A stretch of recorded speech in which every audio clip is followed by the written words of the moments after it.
Y como siempre, hermanitos, un saludo muy fraterno, que el Señor a todos los bendiga en este día y que les permita que este día, este último día ya del mes, sea para todos ustedes bendición. Nos encontramos en el martes 30 de junio y le pedimos al Señor que todo lo que hagamos sea en su nombre. En este día, el Evangelio según San Mateo nos dice que en aquel tiempo Jesús subió a la barca con sus discípulos, ellos lo siguieron y se adentraron al mar. Y en esto viene en el mar una gran tormenta que sacudía la barca, tanto que las olas tendían casi que a hundir la barca. En esto Jesús dormía dentro de la barca. Entonces se acercaron a él los discípulos y lo despertaron diciéndole: Señor, sálvanos que estamos perdidos. Él les dijo: ¿por qué tienen miedo, gente de poca fe? Entonces se alzó, amenazó al viento y al mar, y vino una gran tranquilidad. Todos llenos de estupor decían: ¿quién es este que hasta el viento y el mar le obedecen? Palabra del Señor, gloria a ti, Señor Jesús. Acuérdense que este viene siendo el cuarto de 10 milagros que Jesús hará después de que bajó y pronunció su discurso de la montaña, según la versión de San Mateo. Aquí el elemento, sin lugar a dudas, central es el tema de la fe. Y veamos que el principal enemigo en el fondo de la fe no es ni siquiera el pecado. El principal enemigo de la fe es el miedo.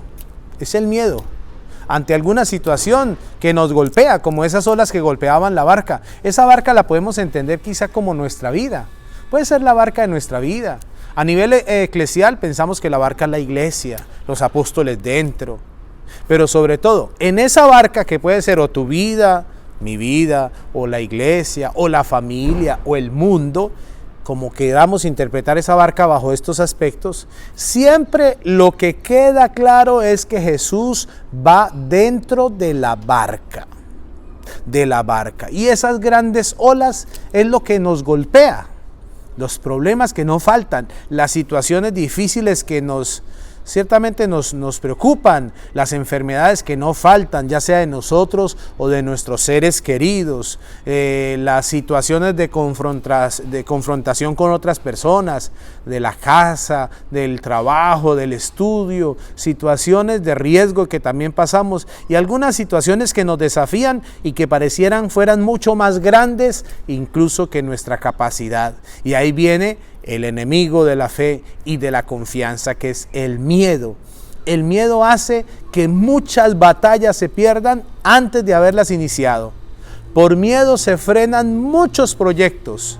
Por miedo muchos elementos de fe no continúan. Por miedo muchos milagros no se operan, porque tenemos miedo incluso a que Dios, en vez de escucharnos, nos castigue, olvidándosenos que Dios jamás se olvida de su misericordia y que aunque nuestros pecados sean rojos como la sangre, si nos arrepentimos, si nos convertimos y cambiamos, Él los dejará nuestra vida blanca como la nieve. Esto haciendo un poco relación a la palabra de Dios.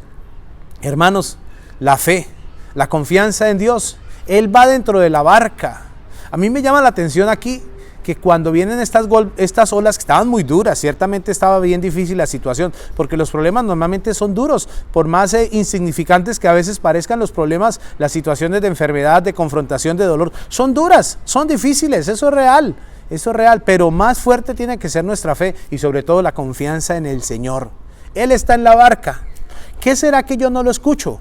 ¿Qué será que a veces no lo siento? ¿Qué será que pareciera que como que no me escucha a mí? ¿Qué será que parece que como que conmigo no está?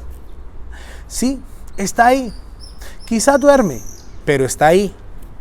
Los apóstoles corrieron pues a donde él, lo despertaron, yo creo que un poco bruscamente, le dijeron: sálvanos, Señor, que estamos perdidos. Fíjense que dijeron estas dos frases, es una oración: sálvanos, Señor, estamos perdidos, pero fíjense que está constituida por una gran verdad: sálvanos, Señor, porque quien nos puede salvar es el Señor, pero también de una gran mentira: estamos perdidos. Eso no es tan cierto, porque el dueño de la vida, el creador de todo cuanto existe, estaba ahí, durmiendo en medio de ellos. Sí, dormido, pero estaba ahí. Por ende, por más duro que las olas vinieran, esa barca no se iba a hundir. Porque en la barca donde está Cristo, así esté dormido, pero ahí hay salvación. Así que deja entrar con toda fuerza el Señor en tu vida. Pídele que Él sea el que esté en la barca de tu familia. De pronto tu familia puede estar atravesando una situación difícil.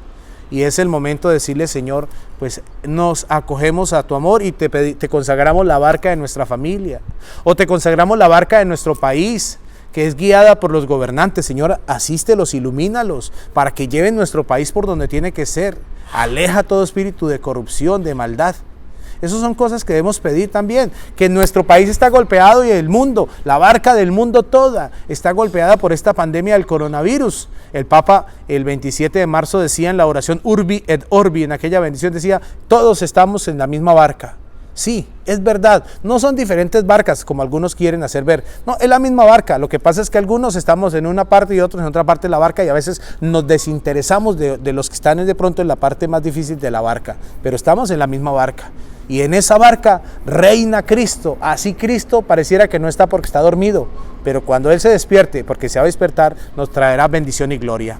En el nombre del Padre, y del Hijo y del Espíritu Santo. Amén.